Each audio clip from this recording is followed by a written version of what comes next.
Hello, Sagittarius, Sun, Moon Rising, and Venus Signs. Kamusta kayo? Sana po nasa mabuti kayong kalagayan. Welcome back po sa Star Tarot. At kung bago kayo dito, welcome din po kayo. Please subscribe, like, share my videos, and leave me a comment kung nakaresonate po kayo. Thank you. Sag, first message ninyo. Or by the way, Sag, before I forget, no, I would like to say hi muna and shout out sa ating beloved channel member na si At Maria Embido 9643. Maraming salamat po for your support sa channel. Thank you for being here. So yung first card ninyo, Three of Swords in reverse. This is awesome. This is really a good energy kasi moving on na kayo finally. 'Di ba? Na-realize niyo na it's about time na for you to move on in your life.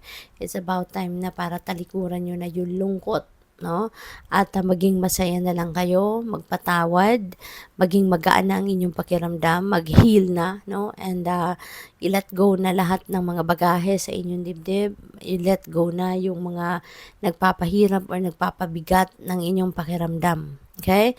So learn to accept na, 'di ba? Na what happened in the past, talagang sadyang ganun ang buhay. May mga bagay na kailangang mangyari sa buhay natin to get to where we are now, 'di ba? So we also have Hierophant. Nan, baka ang iba sa inyo dito magpapakasal na, mag-aasawa na, ang iba sa inyo dito nag-aaral or mag-aaral pa lang, pwedeng ganon.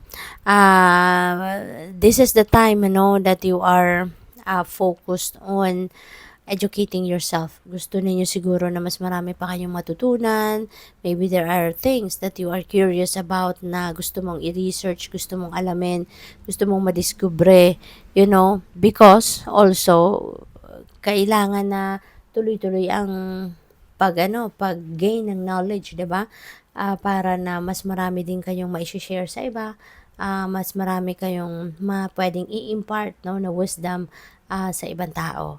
So, yun. Kasi baka ang iba sa inyo, baka kayo ay isang teacher, 'di ba? Whether academic teacher or spiritual teacher, ganun pa rin. Parehas kayo nag-i-impart ng knowledge, nag-i-impart ng wisdom sa mga estudyante ninyo. Kaya maybe gustong-gusto mo na lagi kang nag-aaral, no? You're doing research, you're gaining knowledge, yung ganon. So, we have Knight of Wands, no? This is a fast-moving energy. Si Knight of Wands, you are going to show off your passion, your energy, 'di ba? Your confidence at this time. No, ipapakita mo dito sa mundo, sa mga tao sa paligid mo kung gaano ka excited, gaano ka determined sa mga bagay, no, na gusto mong gawin. Maaari din na mayroon dito mga offers, opportunities na dadating and you are going to take advantage of that at you're going to take inspired action, no? Para maisakatuparan ng mga bagay-bagay na yan. Alright? So, good luck. Thank you. Tignan natin kung ano pa yung mga mensahe para sa'yo.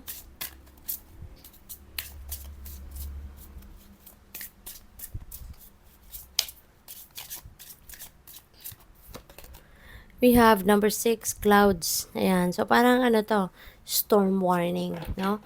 Baka meron ditong mga challenging situations na maaring ma-encounter kayo. 'Di ba? May mga maaring difficulties na pwedeng ma-encounter kayo along your life's journey. Well, normal naman 'yun sa buhay, 'di ba? Na meron tayong mga minsan nagkakaroon tayo ng mga difficulties. And those are as important as other kinds of blessings sa buhay natin, 'di ba? Kasi marami din tayong natututunan, no, sa mga difficulties na nararanasan natin. It teaches something, no, na you would never learn sa school, hindi ba? Kaya that is as good as beautiful blessings. Maaring, no, na yung mga obstacles na to or difficulties could be related to money. Baka ang iba sa inyo nagkukulang sa pera, or baka ang iba sa inyo nalulungkot, yung gano'n. It could be related to this, di ba? Kung ano man yung nangyari sa inyo dyan. So, syempre, as you move forward, yung parang once and for all, parang binalik ninyo sa isip ninyo, sa damdamin ninyo yung past ninyo, and para tuluyan mo ng kalimutan ng mga ito. 'Di ba? Yung parang isang saglit na lang o isang beses na lang na aalalahanin mo yon and that's it. You're going to disconnect yourself from everything that happened in the past, no? So, at a certain point, siguro nalungkot kayong muli, no? But yeah, so ano na to, po pwede rin na yung conflict na yan, baka meron kayong pagkaaway or hindi ninyo pagkakaintindihan, maybe also with your person, no? Baka related din yan sa yung karelasyon or pwede rin sa ka-business partner ninyo or kaibigan, okay? So, what else? We have number 9, bouquet. Maaari, no, na merong magbibigay sa inyo ng bouquet. Maaring merong nandiligaw sa inyo or baka merong okasyon ang inyong merong okasyon siguro kayo ngayon na isi-celebrate, no, pagdating sa inyong love life. So, kaya mabibigyan siguro kayo ng bouquet. Or baka meron ditong manliligaw sa inyo, no? If you are still single, baka kayo makareceive ng bouquet from that person.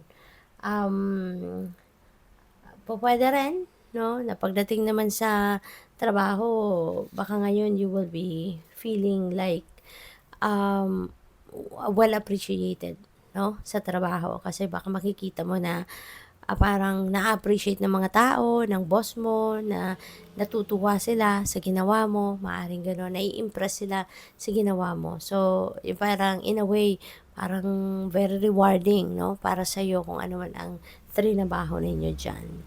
So, what else? We have ring. Engagement siguro ito. Para sa iba sa inyo, no? Baka merong mai-engage. Maybe you are going to receive an engagement or baka kayo yung magpo-propose, you know, pwedeng ganon. Possible din na alliance ito, possible na possible na meron ditong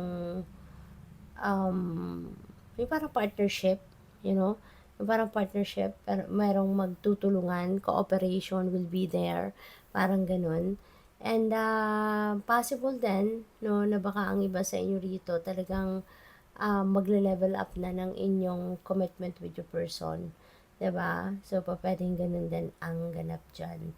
And, yeah, maybe then, no, aside from marriage proposal, baka magkaroon din kayo ng business proposal. 'Di ba? Baka merong mag-offer sa inyo dito ng business partnership. Pwedeng ganun. So, good luck. Thank you for watching. Love and light. Namaste.